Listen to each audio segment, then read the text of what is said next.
Just wanted to do some videos about some scientific papers that have caught my eye over the years. This one's about something that's been termed the Dunning-Kruger effect, after its authors Justin Kruger and David Dunning. I was prompted to do this video after seeing a comment on a YouTube video called The Truth About the Sodomites. Charming title, isn't it? Oh, brimming with love. The comment in question here was a reply to somebody else's comment, it wasn't addressed at me. But it just captured such an irony that it took my attention. It goes something like this. Sodomites are the filth of society, as 6,000 years of history has shown. The Bible supports this fact. You are so diluted and brainwashed, you think theories and opinions are fact.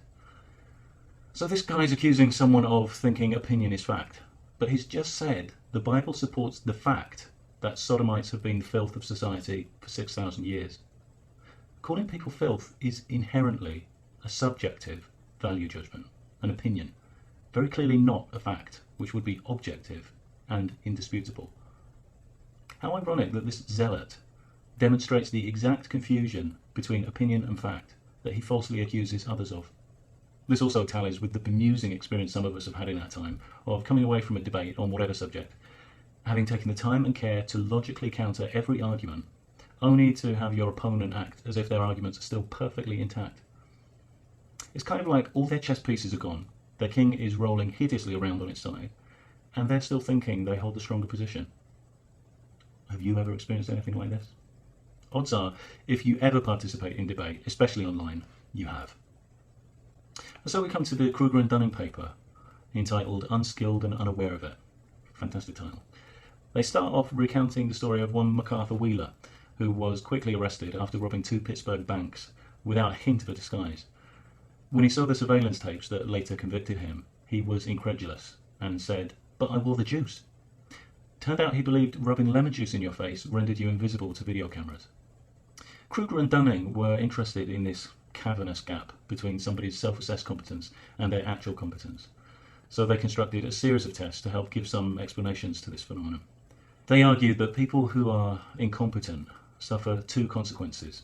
1, their incompetence leads them to make poor choices. But 2, and this is the crux, their incompetence prevents them from realising they're making poor choices. They'll instead tend to put their failure down to other factors, mostly external, and in that way they remain under the blissful illusion that they're actually doing quite well. Dunning and Kruger suggest that the skills involved in being competent in some area are often the same skills needed to evaluate that competence. An example that springs to my mind is debate. The skills needed to put forward a logical argument are the same ones needed to recognise a logical argument. So the skills for doing and assessing go together. Dunning and Kruger suggest incompetent people lack something called metacognition, which refers to an individual's knowledge about their own cognitive processes. So Dunning and Kruger got a load of volunteers in, as is often the case, they were university undergraduates, and tested them in various areas that require some knowledge, some skill and discrimination. The first area was humour. Dunning and Kruger compiled a set of 30 jokes, rated by various professional comedians on a scale of not so funny to very funny. An example of a not so funny joke was, what is as big as a man but weighs nothing? His shadow. More of a riddle than a joke, isn't it? An example of a really funny one was, if a kid asks where the rain comes from, I think a cute thing to tell him is, God is crying. And if he asks why God is crying, another cute thing to tell him is, probably because of something you did. Well, maybe my metacognition's a bit rusty, but for me, let me put it this way, it's not a belly laugh, is it? Anyway, volunteers were asked to rate the jokes for humour on the same scale as the professional comedians. Then they were asked to rate their ability to determine what was generally considered funny. This is the result. Now, it's clear to see that the most incompetent, the bottom quartile, demonstrate a huge disparity between their perceived ability and actual scores. But the greater the competence, the closer the perceived and actual come together, showing that competent individuals are much more accurate in their self-assessments. Now, humour was a very ambiguous area to study because it's potentially chock full of personal idiosyncrasies, cultural biases. So in their second study, Dunning and Kruger looked at logical reasoning, and in their third study they looked at grammar. And here are the results for those 2 studies.